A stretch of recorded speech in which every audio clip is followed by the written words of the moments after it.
cherche le bon terme, il semble, vous êtes d'abord et avant tout un humaniste,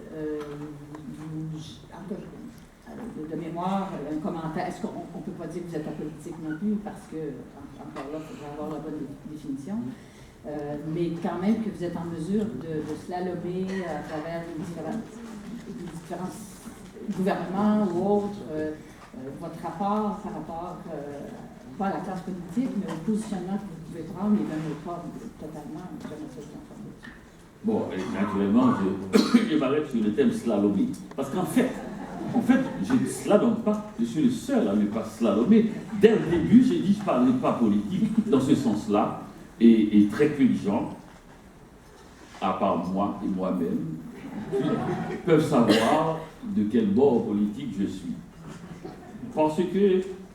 Pas parce que ce n'est pas important, pas parce que tout le monde devrait faire ainsi, au contraire, parce que je trouve que quand il y a une charge politique puissante, intense dans un pays, il est bon qu'il y a des individus qui n'y embarquent pas de cette manière-là.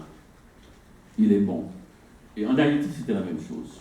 J'ai vite remarqué que, quand j'étais en Haïti, que tout était politique.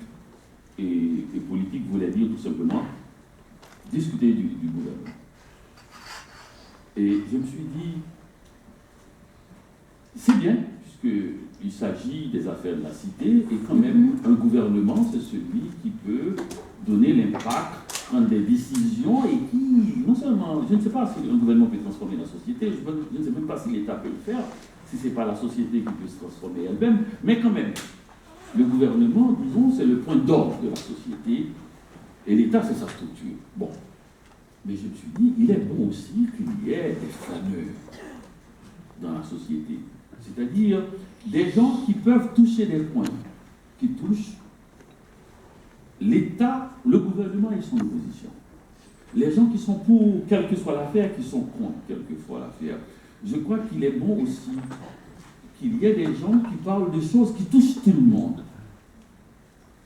Je crois qu'une société ne peut pas vivre uniquement en opposition, des idées qui s'opposent, qu'il y a des choses qui peuvent, à un moment donné, les gens, je pense que toute société d'ailleurs, devant par exemple une injustice, par exemple, on est tous saisis de la même manière parce que ça touche à une fibre humaine qui dépasse la situation, disons, le spectacle, dans le bon sens du terme, de la politique et choses.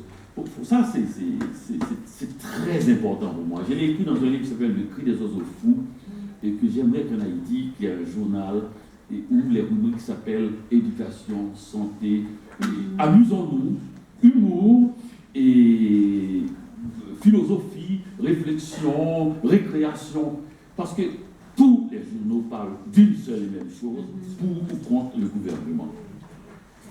Aucune société, aucun être humain ne peut vivre sans s'oxygéner ailleurs que dans l'espace où il a l'habitude de circuler. Et c'est pour ça qu'il y a des livres. De toute façon, vous avez dit aussi, par rapport à la responsabilité qu'on peut avoir face à son pays, ce serait vanité que de penser, de s'investir dans une espèce de mission par rapport à... Ah oui, totalement. Mais on a toujours eu quelque chose, le mot mission est très fort, mais je peux l'employer là. Et je me suis dit, et je crois que quand on veut faire quelque chose, il faut délimiter le terrain. Et plus l'espace sur lequel on voudrait intervenir est étroit, plus l'impact va être important. La différence entre un artiste et un érudit a un regard, disons, transversal, un regard latéral. Il regarde tout l'espace. Et un artiste, c'est quelqu'un de borné, qui fait un petit trou et qui plonge dedans, verticalement. Qui plonge, il est borné, il a des bornes. Sinon, il ne pourrait pas faire. Il s'investit. La vie de Néligan, tout ce qui lui est arrivé, se résume à 2 ou 3 vers. Ah, comme la neige a neigé, ou bien c'était un grand vaisseau. Mais quand on dit cela, on dit toute l'œuvre de Nelligan, et on le sait. Parce que sans l'œuvre, on n'aurait pas dit cela. Il ne suffit pas de dire comme l'a déjà obligé, pour que les gens le répètent. Il faut être Nelligan, il faut avoir vécu l'histoire, il faut avoir écrit l'œuvre aussi, pour qu'à la pointe de l'œuvre, il reste comme un mot de passe, comme un talisman. Cette phrase, non seulement dit Nelligan, mais nous dit. Donc, il a fallu, lui, qu'il se restreint à cela, jusqu'à au petit truc. Il a fallu.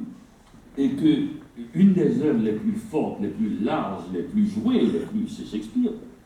Mais dans le grand public, c'est To Be or Not To Be.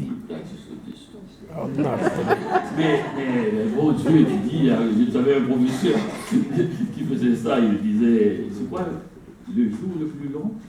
Oui. Je me souviens de ce vers. Le jour le plus pur dans votre cœur. Enfin, c'est un vers. Hein? C'est un vers de Racine que le fond de mon cœur.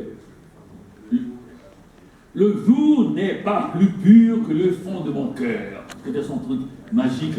Il disait, le jour n'est pas plus pur que le fond de mon cœur. C'est fait uniquement avec une syllabe. Le jour n'est pas plus pur que le fond. Il dit, mais faites-le si vous êtes capable. Le jour n'est pas plus pur que le fond de mon cœur. Donc ça, c'est resté pour Racine. Donc c'est ça qu'il a fallu, lui, qui concentre l'œuvre serrée.